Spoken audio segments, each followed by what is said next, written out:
はい、アルファーズ XG 大好き夫婦スローチューンです。あ、そっか。とえいうことで先ほどですか、ジュリン朝やさんのソロデビュー曲、PS これ読み方118はなんて読むんでしょう。118なのかな。曲の中で出てきてないですよね。11-8だか、はいですよね。118なのか。いやめちゃくちゃ長いですよね。ですね。フィーチャリングラプソディミュージックビデオも公開されて、さっき、見たばっかしということで感想などですね語っていければと思ってます。よろしくお願いしますと。はい。で歌詞の解説とか多分ね結構もう他にもたくさん、詳しい人とかもいらっしゃるんで、ティーザーが出てたらねですね。でそのまんまやっぱ使われてましたしね、今回のね、ビートが乗ってと。そうだね。音乗ると全然違うね。本当ですね、こんなビートだったんだつのやっぱあって、だから曲のこととか私はリミックス作ったりもしてるんで、そっちの方を話せたらいいかなと思ってるんですね。もう最初にやっぱ思ったのはこれ、ショットガンダンディさんもなんか言ってたって妻に教えてもらったんですけど、曲が渋すぎてね、すごかったね。心配しちゃいました。余計なお世話なんですけど、なんかさ、その初めてヒップホップとかああいったジャンルのを知った時に聴くような音楽のザ・ヒップホップ、もうザ・ヒップホップ、本当に往年のそのヒップホップってこんな感じなんだ、めっちゃかっこいいなってストレートに思った時のその往年のヒップホップを聴かされている感じがして、しかもそのフィメールラッパーのやつって結構やっぱ男性のラッパーよりもフィメールラッパーの方が衝撃的だったというか、私はそれを初めて聞いた時の感覚に近かったかな。ああいうメアリー・ジェイ・ブライジとかああいうのを初めて聞いた時の感覚に近かった、そのなんか衝撃が、何がこんなに渋いかっていうのをちょっと分解して喋ると、例えば一曲丸ごとラップの曲って、XG でもウォークアップとかそうなわけじゃないですか。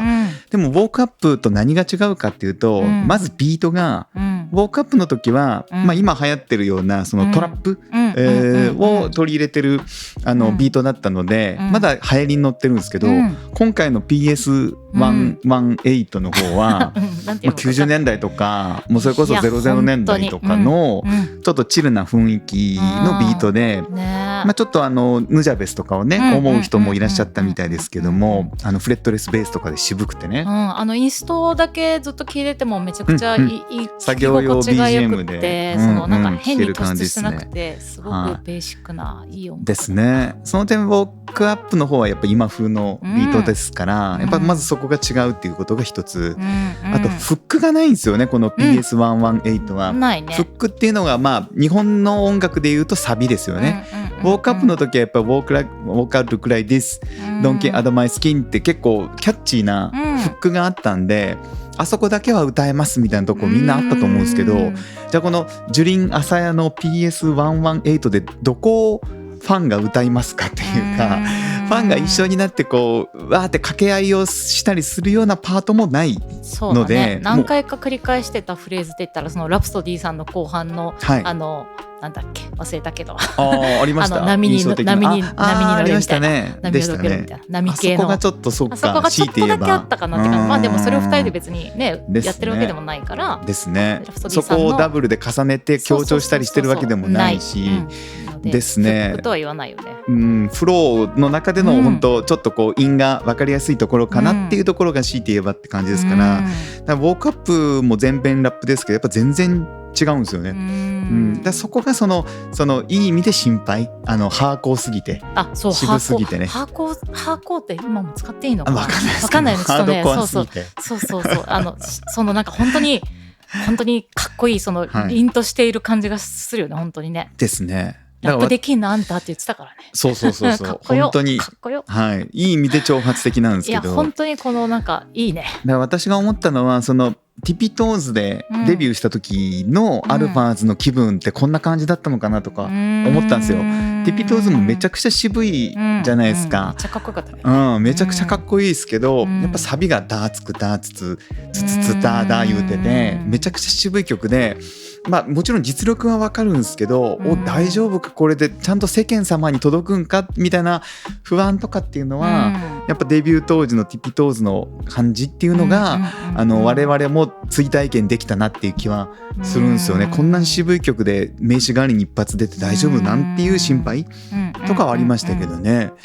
ただやっぱり XG の方が、エクストラオーディナリーなポップをやってる分、ソロではその伝統的なトラディショナルなラップをやるっていうか、その対比はすごいあると思うんですよね。そして本人が本当に好きなやつをやるみたいな感じだよね、多分ね。それなんか心配してるアルファーズかながいたんですけど、その本当にこれはジュリンがやりたいものなのか大丈夫なのかみたいなことを言ってる人いたんですけど、いやこれはむしろね、ジュンと 100% でジュリンさんもやりたかった楽曲だろうし、もともと好きな感じなのかなと思ったけど、そうですね、好きなラッパーでラップソディ上げてましたしね、ジュリンさんは以前のインタビューでもね。あとはやっぱりサイモンさんたちもそのジュリンさんがやりたくないものを無理やりやらせるってこと絶対ないと思うんですよ。そうだよね。X ギャラックスのあの感じからするとね、なのでそこの心配はしなくてもいいというか、むしろもう本人がやりたい、届くといいなこのラップがっていうのも本心だと思うんですよね。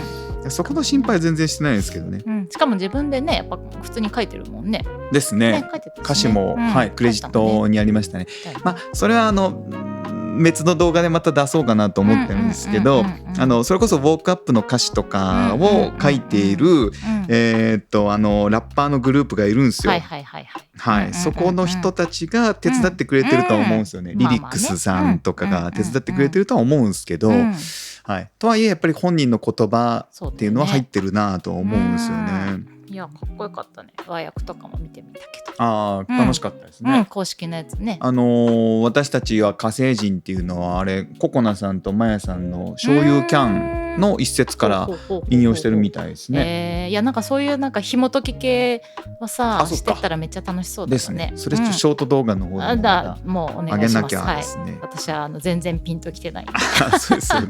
いや、かっこいいなかっこいいなとか、ここはなんかあるんだろうな、ここはなんかあるんだろうなと思いながら、全然変えてなかったですけど、ちょっと変えてほらほら、いやかっこいいね。こんな車あれだよね、あれバックトゥーザフューチャーの車です。バックトゥーザフューチャーの時はもっとボロかったからちょっとわかんないけど、車の上でラップすることが多いっていうのなんか見ましたけどね。いや、この美しいね、綺麗だよね。このルックスであんなハードコアなラップするってやっぱすごいですよね。なかなかないですよね。見てこの表情、かっこよ。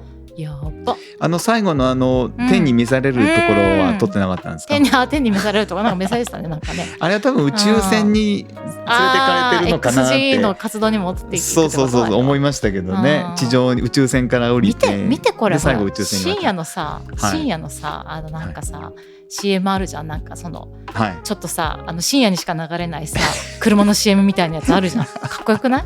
もうテレビ見てないからみんなわかんないと思うんですけど、いや、このダブルジップの服が可愛いよね。美しいですね。いや、可愛いな。全然本当ラプソディさんと本当声も違いますけど、このルックスも全然違うから、またそこも対比でいいんですよね。ラプソディさんの赤いジャージもかっこいいよね。あれね、あれかっこいいよね。あれこそ本当90年代って感じで、なんだろう、ブランドなんかな。ですけどね、Y2K みたいな感じありますけど、だからやっぱその心配だって話しましたけど、その安心もありますよ。やっぱり XG、X ギャラックスは本当かっこいい曲しかやらねえんだなっていう、その変なマーケティングのことなんか考えてないっていうか、しかも今これだけ活動してきたから今この感じが出せるっていうのも逆にあるだろうね。そうですね。だってこれをさ一番最初から出すわけにはいかないじゃんね。ですね。なんかそういうグループなのかなってなっちゃいますもんね。デビュー1年目ぐらいでポンと出してたりとかしてさ、急に出してきたらびっくりしちゃうけどさ、今こんだけやってきて満を持しての今ここだからね。ですね。それは本当そうだと思いますね。そしてお相手もビッ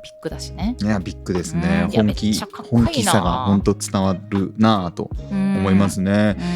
ますますでもそのめちゃくちゃヒップホップだったんで、その XG 本体のそのザ・コアには入らないんじゃないかなって気はしましたけどね。いっぱいソロのシングルの曲も全員分入れて20曲ぐらいにすればいいとかってそんなこと言いましたけども、いやいやボーナストラックでね入る分にはすごくいいと思いますけど、いやガラとか、例えばガラの後これとかさ、全然そう違いすぎて箸休めみたいな感じになっちゃうのかな。インタールードみたいな。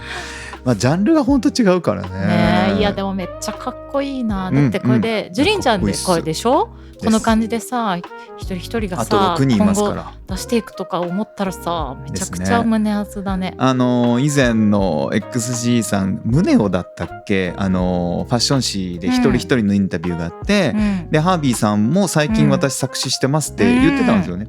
でその伏線も回収されたなと思ったんですよね。多分他のメンバーのソロ曲もやっぱりそれぞれのメンバーがなんか関与するんじゃないかなと思いますし、そこはまあ本当楽しみですよね。